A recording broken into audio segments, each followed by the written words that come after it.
So, traditional Jewish, Christian, and Muslim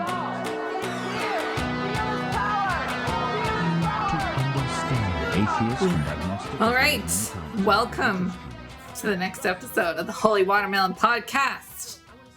Preston, what are we talking about today? Because this is all you.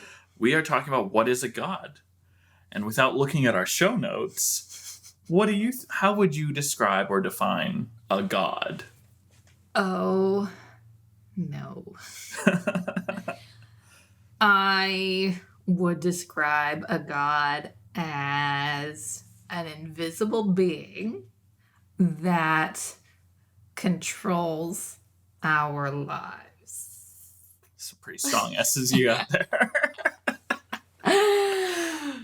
Yes, that has some sort of control over the outcomes of things, life, stuff we pray for and ask to happen.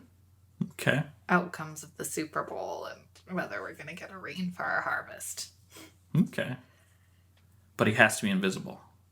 Does it have to be a he? No, it definitely doesn't have to be a he, but that's just the feminist in me. And I don't know of any visible gods, unless we're talking about idols. What about George Washington? I wouldn't consider him a god. Believe it or not, a lot of people do. Wasn't he a slave owner? He was a slave owner. That's okay. Yeah, absolutely. Back in a time when that was the economic norm, if you had any sort of power at all, you definitely owned somebody. I mean, back in those days, that's the way it was. People still own people. Right. I mean, you can get a slave from Africa for $400. Cheaper if you hunt around a little better than the average person. Gross. We don't condone slavery. No, slavery is bad. Owning another person, treating them as property instead of a person is definitely not okay. And there's a reason it's not normal anymore. But it used to be. And that sucks. But absolutely, George Washington is worshipped as a god. If you go to Washington, D.C., there's this huge painting, and I wish I could remember the name of the building it's in. There's somebody out there who'd be happy to share that information, of the deification, this huge painting of George Washington becoming a god. And there is a shrine in Hawaii, of all places, that has a portion of it dedicated to George Washington. It's also very close to a nearly identical shrine for Abraham Lincoln, who is also worshipped as a god. Doesn't that seem weird? Yes, it does.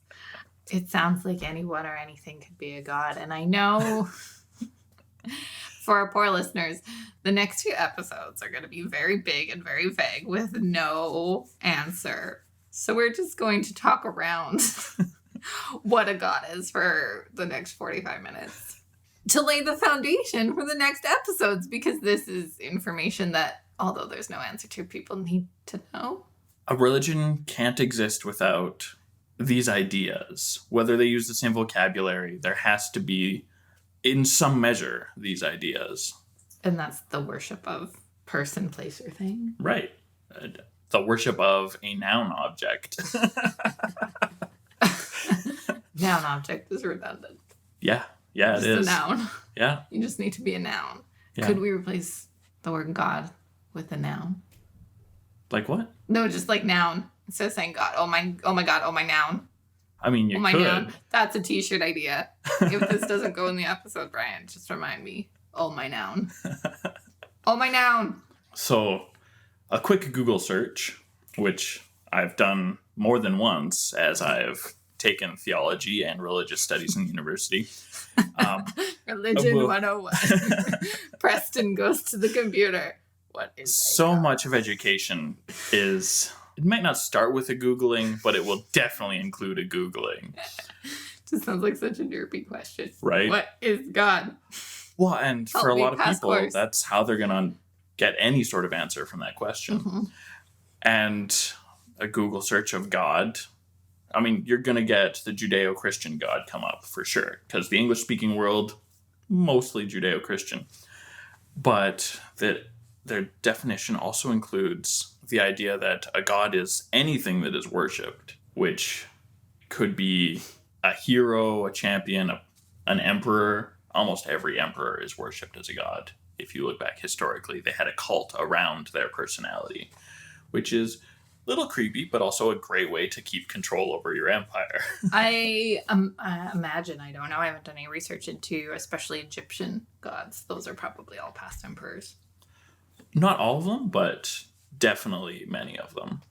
There was the cult immediately surrounding the pharaoh. The pharaoh was absolutely worshipped as a god, a little bit more intensely than a lot of other national religions, but a really cool example to investigate and dig deep into. Egyptian religion is also not a static thing. Things change from generation to generation, and over long periods of time, they changed a lot, which is why it's less weird to look at George Washington and see that he was worshipped as a god, actually.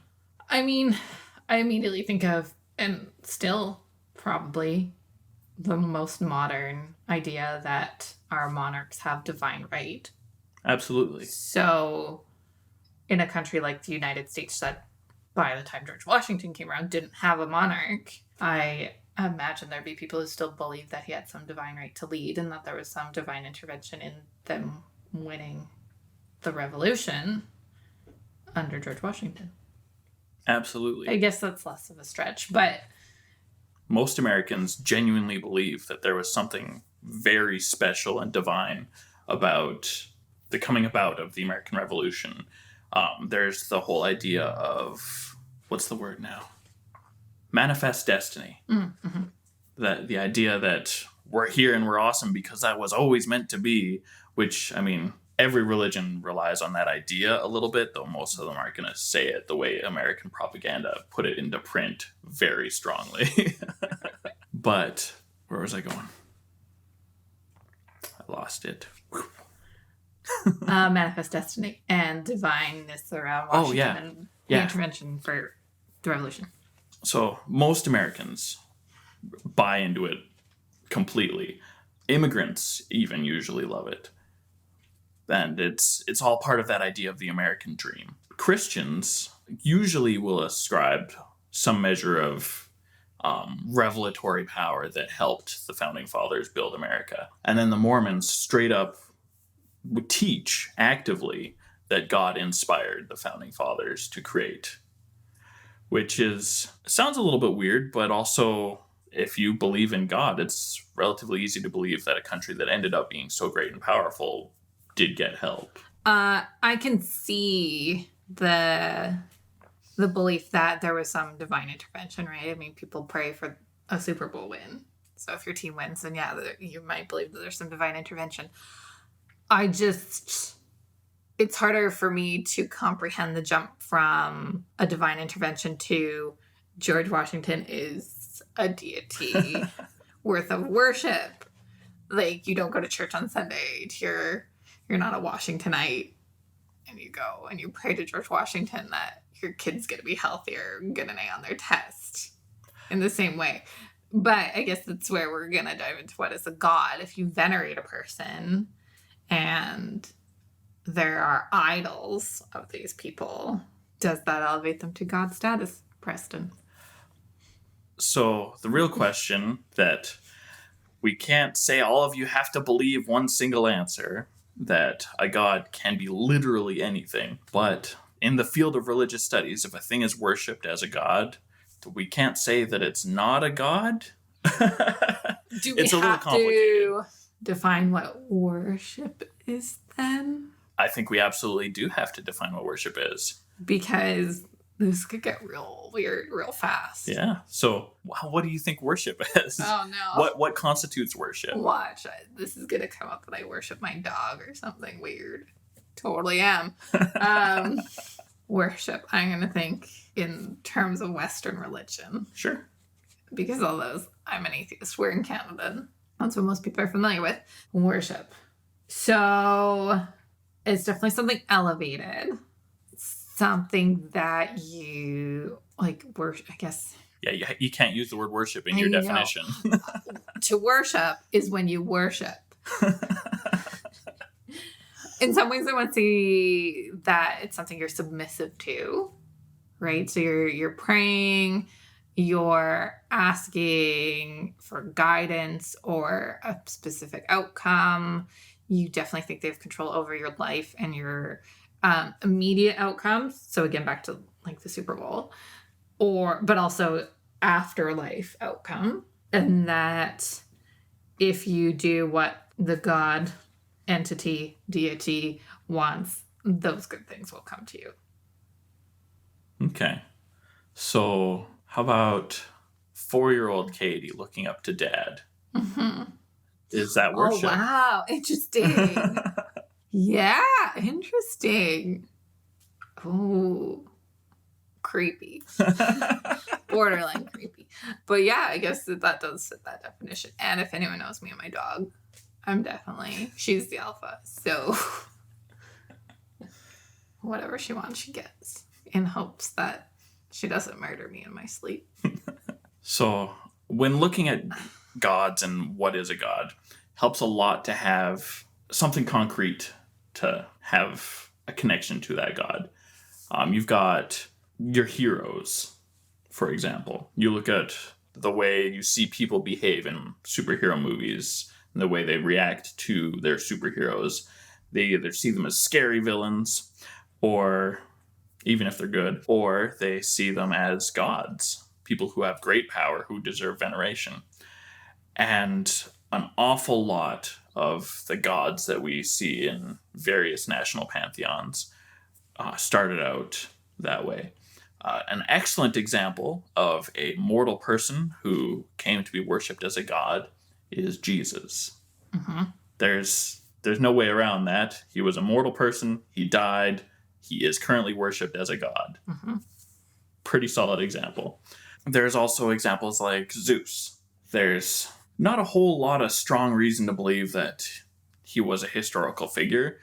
Everything we know about him comes from stories that are far outside of what we expect to be normal human behavior. But they are classic literature. And we can talk on another occasion on how the Iliad and the other writings of Homer and other Greek poets are pretty much analogous with the Hebrew Bible. It's just a national library.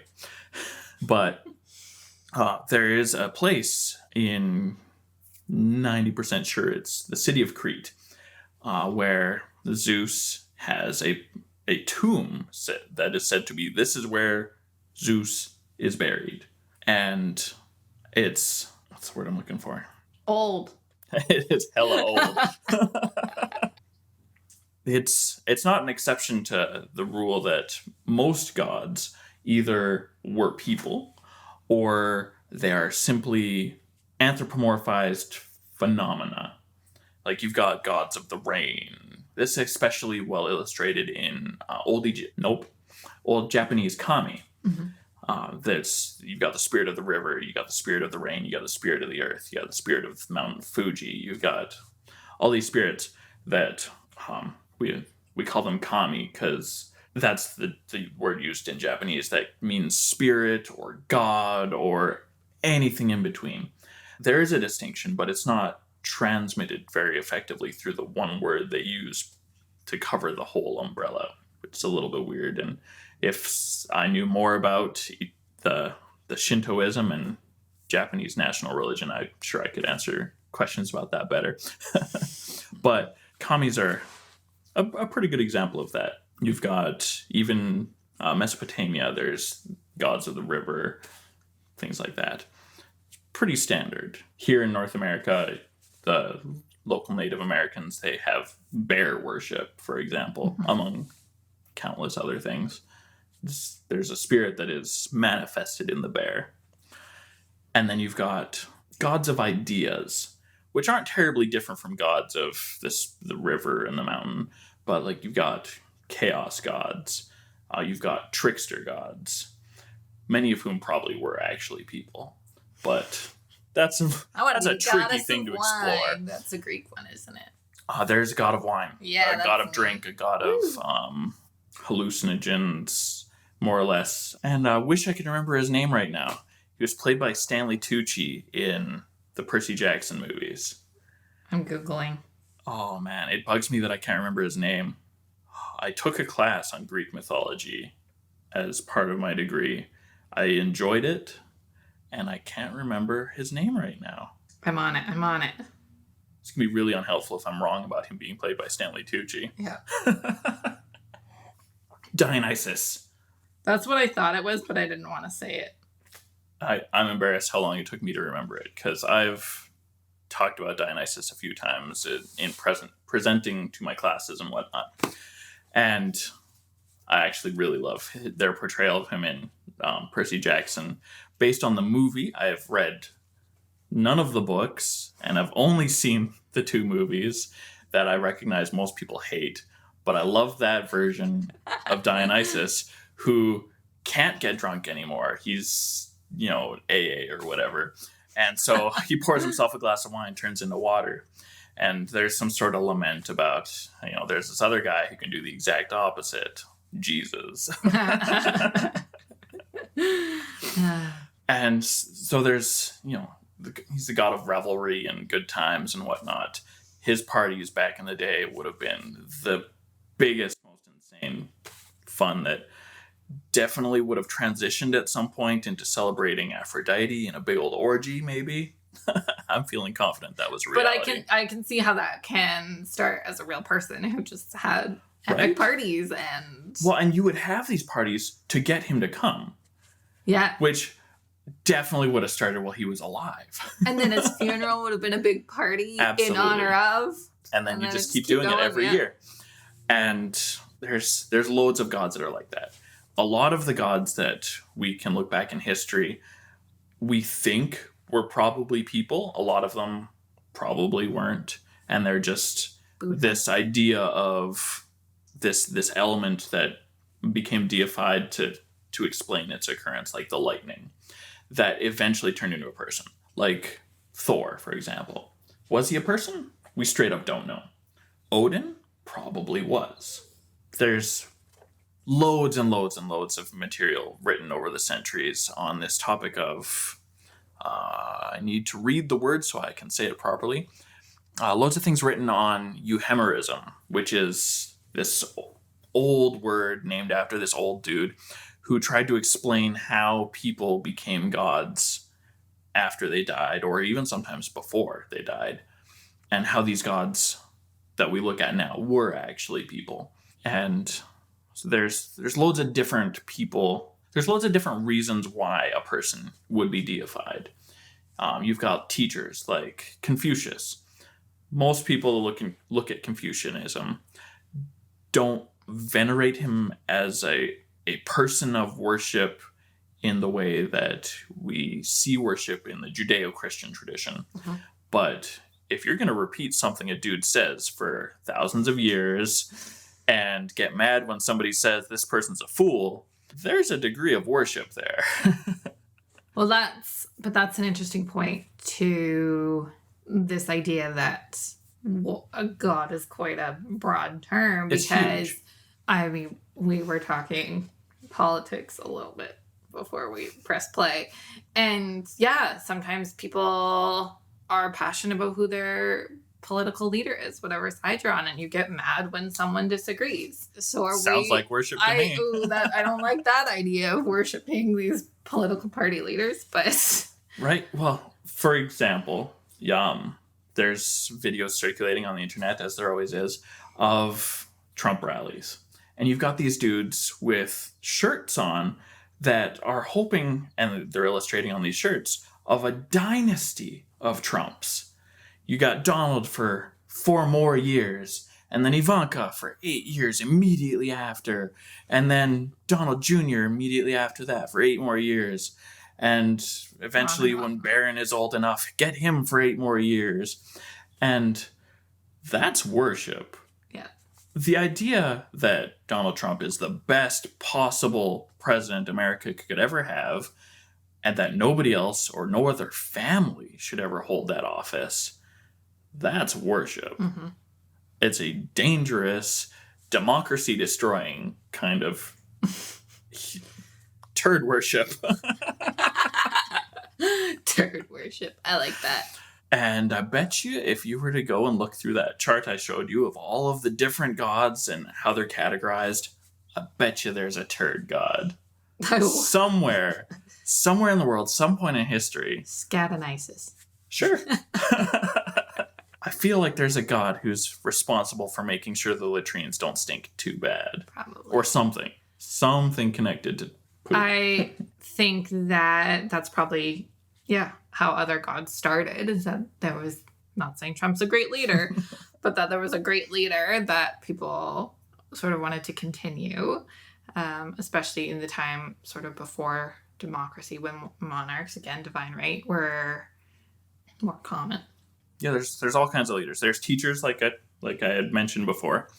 You've got military leaders. There's a Chinese fella that I appear to have failed to record his name. I wrote him into my paper. There's Chinese generals that have been established as gods after they died. Even just because they fought against a power, even having lost their battles, what they stood for, it became so important to the people that they said, yeah, this person will be deified, which seems super weird in a Western worldview, but that's a thing that happened. But I immediately think of being knighted by the Queen and also Catholic saints, especially in Catholicism, because you can worship one of this, I think it's kind of odd, but in this sort of denomination of Christianity where it's okay to pray to a saint in a monotheistic religion. Yeah. I'm sure we'll get into that in a different episode. Monotheism is a tricky beast that... Is it because of the Trinity? Honestly, the Christian monotheism makes no sense at all. There's no way you can defend it. It doesn't work. Because of the Trinity. Yeah. Jewish monotheism, the way it's been explained to me, is you've got one God, and that's the deal. There's no splitness to it. No Now, babies. Ancient Israelite religion absolutely had a huge number of gods. Absolutely, yeah. And then in the exile around 600-ish BC, they very quickly modified their religion to focus on one God while they lived in a world surrounded daily by people who really wanted them to not worship anything of their own, but worship Babylonian gods. So history is super exciting there and fun to look into if you like the history of religion. If you don't like the history of religion, you're listening to the wrong podcast. I know it's only episode 2, but Heads up. Heads up, it's coming. And yeah, so you've got teachers, you've got military leaders, and emperors. Like I said before, almost every emperor has been worshipped as a god. That includes popes. Do we get to worship Queen Elizabeth? Absolutely. Because I like her. I am 100% certain that there are people who worship Queen Elizabeth, though it is actively discouraged in the Church of England, of which she is the head. There are people who absolutely worship her. And, I mean, it helps that she's been the queen for Ever. Longer than my parents have been alive. She was coronated the year my mom was born, and my mom just turned, sorry, mom, 68. So she's been queen for 68 years. It's a long time. And I don't know if we're keeping this in. Brian might be like, this is completely irrelevant. But I think, I mean, a little bit to the point of worship and worshiping the queen, I mentioned to someone, you know, it won't be long before she's not on our $20 bill anymore, not on our coins. And they said, well, you can't take Queen Elizabeth off our coins. I said, yeah, you can. We used to have King George on there. Mm-hmm. And then King George died, and we put on Queen Elizabeth. Like, my grandpa was a coin collector. He had some coins with King George on it. It's just because after 68 years, nobody can imagine Charles on our $20 bill, but it's coming. I mean, Elizabeth is old as balls, and that might be a really great example of worship if she does stay. And I'm not the Bank of Canada. I don't know who's in charge of this, but some people said, well, maybe they'll just keep her on the money because she's been on money for so long. I really look forward to the day we have the kid from Mad Magazine on the back of the loonie.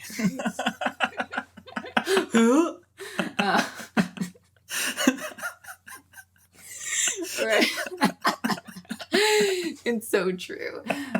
So I actually am. I mean, I don't want Queen Elizabeth to die. I think she's pretty cool, but she is old as balls. I would love to see Charles on the money just for a shakeup after. I'm only 30, but like my mom's entire life, the Queen's been on her money. So let's have a shakeup. Let's put Charles on it. But yeah, that's a modern day example of when I'm like, well, what happens when Charles goes on our money? And everyone's like, that won't happen. Yes, it probably will happen. Probably will. Yeah. She's not on our money by virtue of, oh yeah, she's super cool, or by state enforced worship. She's there because she's the monarch, and she will be replaced. Yeah. And unless she is actually a lizard person and lives forever, which is another theory. Yeah, if those conspiracy folks are right, and they're not a small number, which is embarrassing. But if they're right, then yeah, she'll probably be queen for a lot longer. Can we see her actual lizard face and put that on the money? Well, she can only go so long before she has to reveal it, right? Yeah, I mean, she keeps shedding her skin. Eventually, her lizard face is going to show. Her human body that she procured 68 years ago will eventually deteriorate. Yeah. So I guess back to the question, what is a god? Is there, clearly there's no official definition, but there is a difference between my dad and the Queen and Jesus. Right. Or, God, capital G. But there's differences between Loki and Thor and Odin as well. And they're all worshipped as gods. Though the worship of Loki is odd, especially to a culture where we want to worship a god that we expect to be righteous. Loki is never seen as a righteous figure. I guess what I'm saying is we worship the latter ones I listed en masse, and we have buildings dedicated to these people, whereas there is not a building or shrine dedicated to Daddy Dooley. Katie's dad. I don't know if I want my last name on the podcast, Brian. And where am I going with? Right. It's not something we, write literature about, and we don't pay tax or tithe to these people. So there is... But you care for them. I do. And I buy him Christmas presents. Is that not an offering? Even a sacrifice? Oh, my. Yes, but how come you haven't got my dad a Christmas present then? Because I don't worship him. And worship is, in respect to things that are more broadly recognized as gods, it was very often regionalized or localized. This is hyper localized to a family of 5. Absolutely.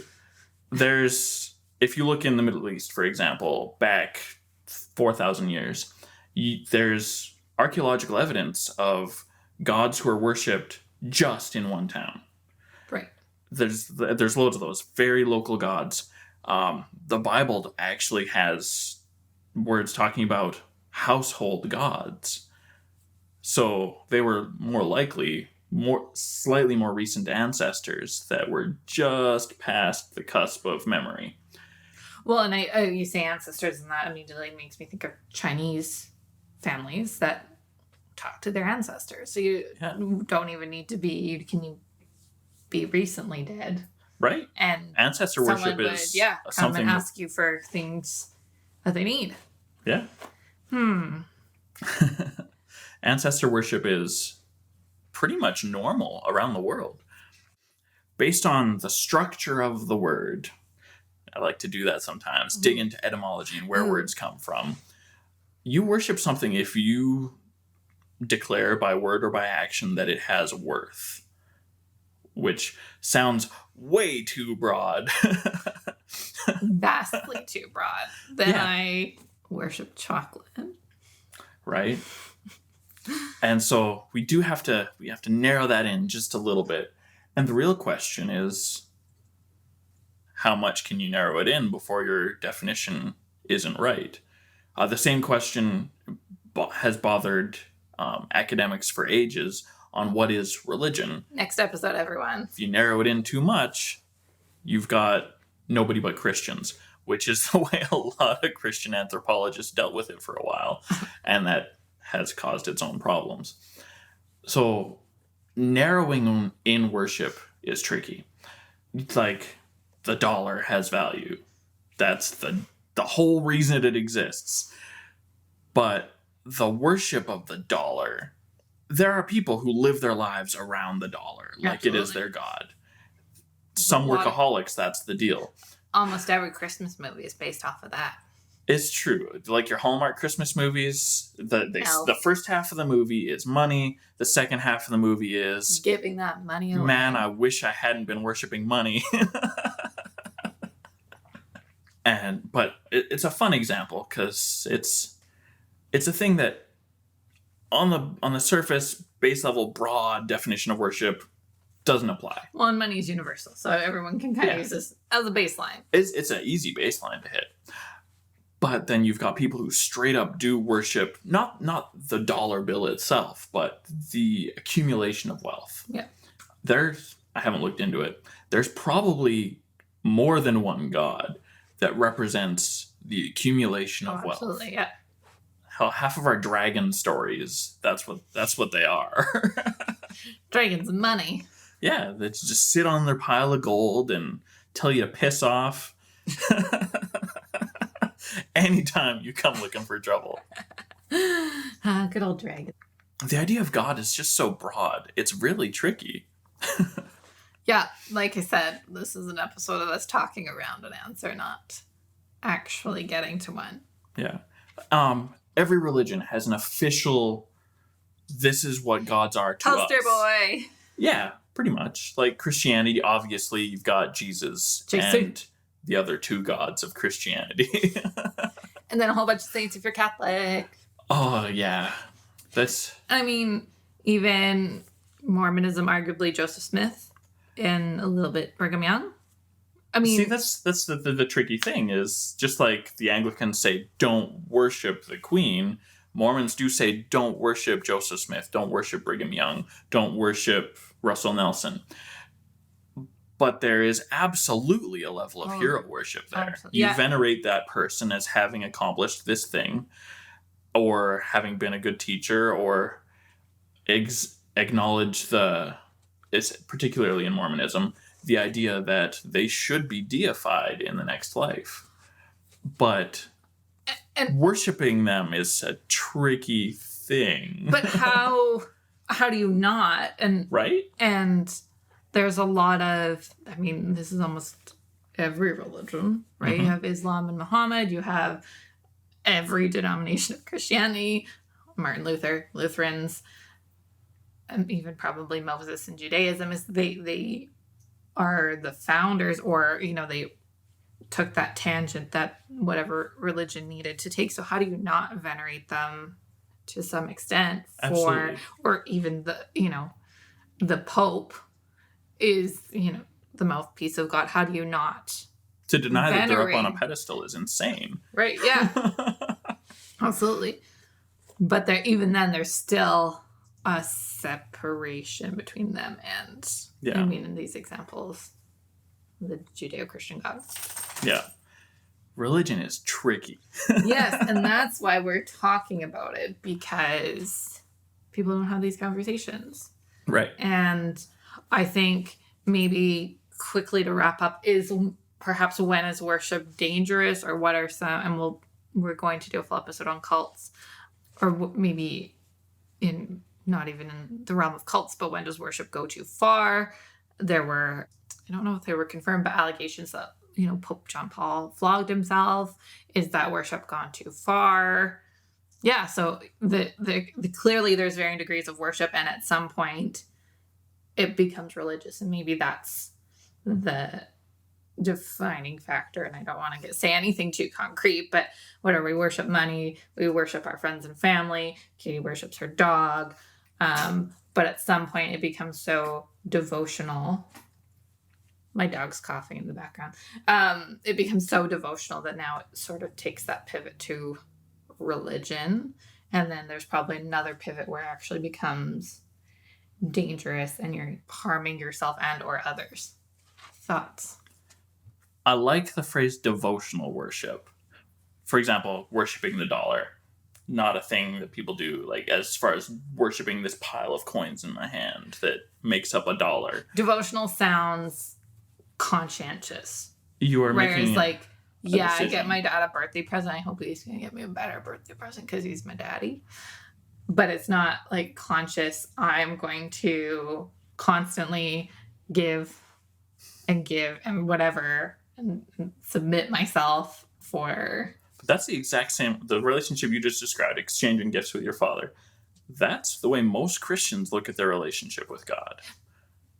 Is Yeah. you offer your devotions, which is, in many religions, nothing more than prayer and song. But I guess I'm saying it's like routine and it's very conscientious where, you know, if my dad didn't get me a birthday present, I'd be like, okay, cool. That's a bummer. Yeah, that's a bummer. But this is like, yeah, I guess conscientious. And then there's like, obviously there's like this afterlife piece to it, which no one can know. There's no solid evidence. Rats. Yeah, I think there's like this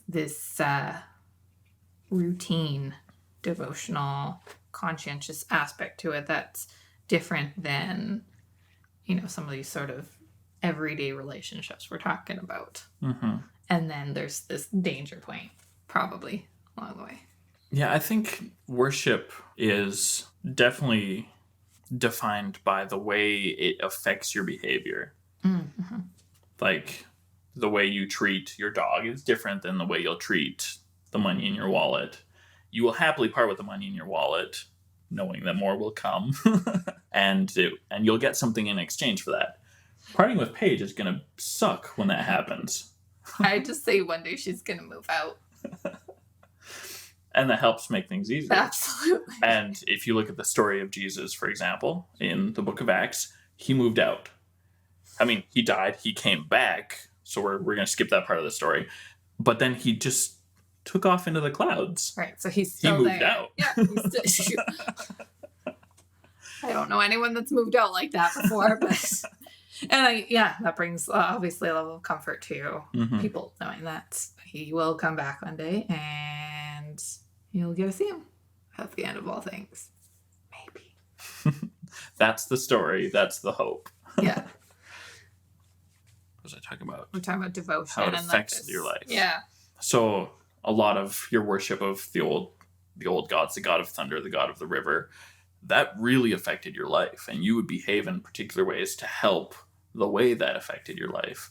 You would pray that the river would not dry up, because sometimes it would. You'd pray for the rain to come, because sometimes it wouldn't. You pray for the lightning not to come, because that keeps setting your house on fire. That's a deeply personal issue. Yes. You getting electrocuted is a deeply personal issue. Yeah. Well, I mean, and also having your little grass hut set on fire, that blows. That endangers more than just you. So lightning, hella bad. And so you would pray for a god of thunder or lightning, whichever, like Thor, to not strike your home or your village or your crops.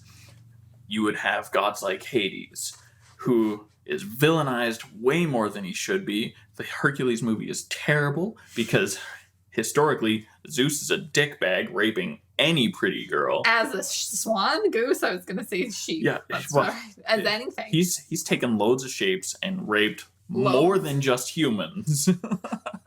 Oh my. The way they treat Hera in that movie is honestly super disappointing. The Hercules movie could have been way more fun. And Hades is never a bad guy. The story of the rape of Persephone. If you read the story, he never rapes her based on the current definition of rape. He seduced her and convinced her to come live with him. That's not different than most relationships today. I mean, that's why I'm here. My relationship isn't wildly different either. You seduced her. She seduced you. I feel like there was a lot of effort both ways, which is why it worked. Oh, good. Yes, stay tuned for our podcast on relationships. Oh. But, so, Hades, he's the keeper of the dead. He's not Thanatos, the god of death. He is the keeper of the dead, and also of various other elements of the underground. And so he would be a god that is prayed to preserve and care for your departed dead, like great-great-grandma, things like that. And absolutely should not have been the villain of the Hercules movie. Zeus is far easier to villainize because we know well enough that we should villainize rape. Right.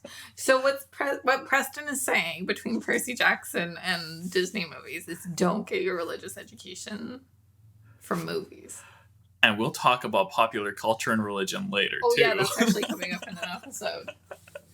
Greek religion is, well, one, not monolithic, Nope. and two, always poorly represented in popular culture. We like to romanticize things. It's, to a Christian-based population, it's kind of important that we stick with the narrative of God is good, and so Zeus, being the god of the gods, has to be a good guy. And so he's so jovial and bright orange and whatnot, and actually looks a little too much like Trump Oh. in the Disney movie. Oh, in the Disney movie. In the Disney movie. Whereas you've got Satan, who, because he lives underground in Dante's Divine Comedy, he has to be a parallel to Hades, who therefore must be evil. So popular culture really messes with religion and actually changes religion, which I'm straying too far from our current topic of gods can be literally anything. And they're changeable. You've got all kinds of gods who are seen as one thing in one place and seen as something else somewhere else. You've got gods who are deified before they die. You've got gods who are deified centuries after they've died. Little less common, but has actually happened. And literally anything can be a god. Literally anything can be worshipped to that devotional religious level. And most of it shouldn't be. I mean, it's super easy to say none of it should be worshipped to a religious devotional level. I mean, and I as an feel like that's your atheist. position. But there are things that drive us to be better. Absolutely. And I feel like that is something that is a little harder to discourage. I guess that sort of goes back to my previous point of anything taken too far is bad. Absolutely. I mean, that's part of the phrase, too far. You can take it so far and it still be okay. Like, even if you worship Xenu, I mean, that's something I have a hard time defending. The whole religion that built up Xenu is I mean, a topic for another day. if you get to the point where you know Xenu exists, you've gone too far. Yeah. It's like $250,000 to figure out who Xenu is. Another day. And maybe I feel like we need to do a full episode on worship because there's so many varying degrees of worship and different types of worship that it'll just be an interesting sort of cultural snapshot. But yeah, anything taken too far is bad. Anything can be a god. What about Albert Einstein? What about the guy? I'm very confident that the veneration that is heaped upon him counts as devotional worship. Probably, and I'd actually perhaps even lump Edison in there because he didn't even figure it out. Tesla did. But yeah, Edison definitely has I can't say fair share of worship because it's definitely not fair that he is worshipped instead of Tesla. He's an unfair share of worship. He has accrued a lot more worship than he ever deserved. But I wonder, I don't know enough about Thomas Edison. That's not my wheelhouse, but sort of same idea. He paid for a lot of really good science to be done, Mhm. but he's not the genius that a lot of people like to write him up to be. There's a great episode of Doctor Who on that subject. Love it. I guess my final points are know what you're worshiping. Just be aware of what you're doing in your worship. Make sure not to hurt yourself or others. It sounds like a sex talk. Treat worshiping gods like sex. Know what you're doing. Be ready. Use protection. Use protection. Check in. Occasionally, make sure everything's still good. Not that you've gone too far or not enough, right? Because there's spiritual well-being, even though I'm an atheist, that you need to take care of your spiritual well-being. Make sure you're doing enough. Make sure you're not doing too much. Those are my final thoughts on worship. And no, we never answered what a god is. It can be anything, whatever makes you happy and floats your boat. Flying Spaghetti Monster. Love Flying Spaghetti Monster. That's one I can actually get behind. Right? He's as real as the god of the Thames River. There's a god in the Thames River. I guarantee it, if you were to look it up, you'd find his name. Or her. I'm going to be honest, I didn't look it up and can't say if it's male or female. But since every river in the old world has a god associated with it, you'll find one somewhere. You might have to look for longer than this podcast has time and patience for. Old Father Thames. Oh, cool. That's his name. That's actually a reasonably common thing, but I couldn't feel confident enough to say, yeah, that's totally it. Many rivers have their gods named right after the river. That's pretty normal, but a lot of gods of rivers have their own independent name. There is a statue of Father Thames, too. There you go. See? Any final thoughts from you, Preston? Even looks like I there's other have points to so make. many ideas. We've generated a lot of gods on the idea of a land. Britannia, for example, is the goddess. Britannia is the goddess of Britain, Portlandia. of Great Britain. I have to believe you on Portlandia. Portlandia. There's a beautiful big statue of her in Portland. If you watch literally any of the live-action Spider-Man movies, the first thing you see is the goddess Columbia, the goddess of North America, or maybe all of America. I'm pretty sure it's just North, but that's a thing I'm gonna have to look up. But that's the thing. Columbia is the goddess of North America, or America. Columbia is the goddess of America, and that's a little bit weird because guess where she got her name? Christopher Columbus. A total dick bag. A total bag of dicks. But that makes right. That goes back to our points. Lots of dogs. Lots of gods are total dick bags in and of themselves. And sometimes we'll romanticize them and create a whole new character that sometimes needs to be nothing like the original, including swapping genders. Gods are tricky. Gods can be literally anything.